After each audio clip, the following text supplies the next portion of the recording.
One of the most important parts of being at the top of your game is that there are always going to be contenders for your throne.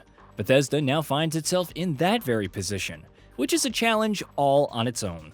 However, it also carries the expectations of having to make a solid follow-up to a title that sits comfortable among the most beloved open worlds of all time. Elder Scrolls 6 has already kept us waiting for 8 very long years since it was first announced in 2018, and the open world genre has grown in the interim. We've had so many successful titles, each bringing something new to the table to create a genre that now comes with so many options for players that it can be hard to choose a favorite. Crimson Desert has dominated the stage in that space this year, and its presence makes things very interesting for Bethesda.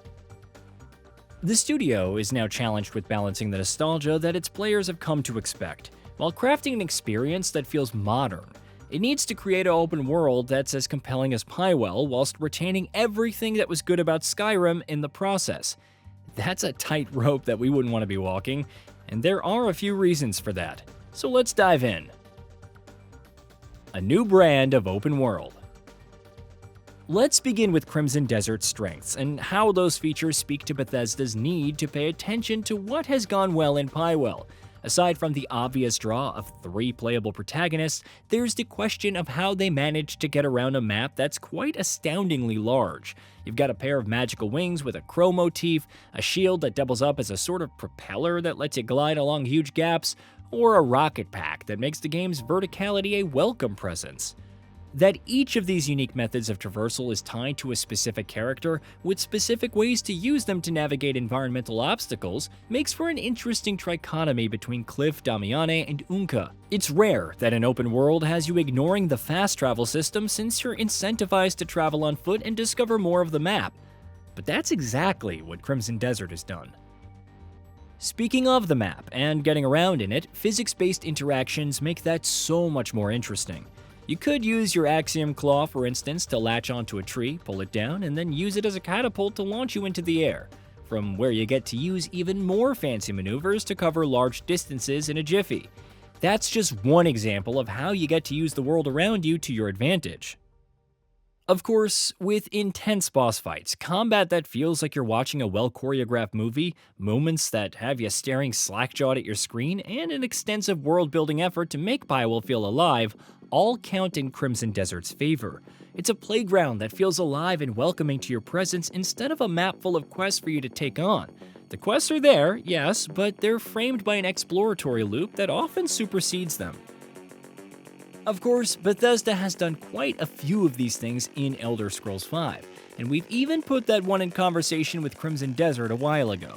Skyrim and Pywell have a lot in common despite the intervening years between their respective release dates. But we aren't saying that Bethesda needs to copy Crimson Desert's new features. However, it does need to ensure that Elder Scrolls 6 comes without the usual open-world stiffness that players have come to associate with its games in recent years. It would be harder to forgive thanks to Crimson Desert coming along, and it isn't just because of the reasons we've spoken about thus far. But before we elaborate further, it's a good idea to see why Bethesda does stand a fair chance of making its upcoming addition to the Elder Scrolls franchise a world that can be very hard to leave once you begin to truly live in it. Masters of their game. Come on, people, it's Bethesda we're talking about. Yeah, there have been complaints about recent titles not coming together as well as Skyrim did, but they've still got quite the edge when it comes to crafting open worlds that draw you in and keep you within the confines of their maps. The studio's strength isn't spectacle, not in the way Crimson Desert presents it, but the world building on offer can get so darn intense it's honestly hard to keep track of them all. Not to mention the intricate relationships that they have with each other and the way that those connections play out in relation to you, the player. The narrative is another area where the studio has a distinct edge. Crimson Desert's main campaign was a tad too disjointed for us to recommend it without reservation, despite the lore being adequate enough to keep us interested. But that isn't what Bethesda does. The story on offer in the studio's creation is known to weave itself into everything you do, with weird side missions and compelling NPCs being a natural part of your journey as you make your way across the world. While it's too early to comment on the modding scene in Crimson Desert, it would be safe to give Bethesda the win on that front as well. Each of its games have been so naturally quirky that they sort of encourage modders to get creative. That's not to say that people haven't been doing the same for Cliff and his comrades in Pywell. That Iron Man one continues to live in our heads rent-free. But it's simply too early to pit those creations against the ones on offer for any of the Bethesda titles. There's also the unprecedented amount of player freedom and agency that comes with a choice-based narrative that Crimson Desert simply cannot match up to, despite doing quite a good job of letting you loose in its massive world as early as it can manage. Having the things you decide influence the direction that the story takes is definitely a feather in Bethesda's cap. It makes you feel like you're living another life parallel to the one that you've got in the real world. If we were to weigh in on Bethesda's chances, we'd say that the studio just needs to play to its strengths, as it does not need to take Crimson Desert head-on. Instead, it simply needs to remember what we love about its games, and have enough of that in Elder Scrolls 6 to remind us about what makes the worlds it creates as special as they are. But it's now time to talk about that one area that the studio must take into account, and probably work towards emulating once its upcoming title is in its players' hands. Consistent evolution. Aside from all the things that we love about Crimson Desert in-game, there's also the developer's excellent post-launch support and its player-focused approach to adding new features to the game. The turnaround times on each update are nothing short of astounding. The fact that it only took a couple of months for Crimson Desert to be quite a different title from what its release build used to be is something Bethesda needs to account for, and probably prepare to at least match up to. That's because the studio is generally used to a long cycle of updates and additions to its titles, spread out over many years. It's an approach that has worked in the past simply because it was how things were done. But that's changed now in a world where Pywell feels like it's constantly evolving to keep us on our toes, or have us eager to return to it thanks to the addition of features that are actually meaningful to players. That's an area Bethesda must consider improving on, especially if Elder Scrolls 6 comes with all the usual quirks that a title from the studio carries. Even in the absence of those quirks, it's still a good idea to emulate what the developer has managed to do in some form.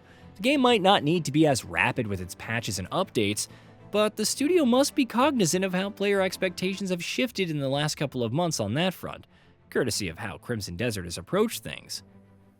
Elder Scrolls 6 doesn't have to be flashier or more stylish than Crimson Desert.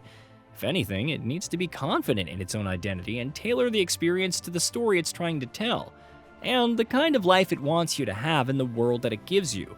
But it does have to showcase a sort of evolution of Bethesda's tried and tested formula, a shift that proves that the studio is capable of changing with the times.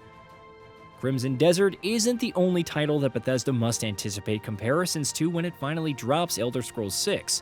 It's going to be compared to every single open-world title that's been released over the years since we've had the pleasure of having the unforgettable adventures in Skyrim.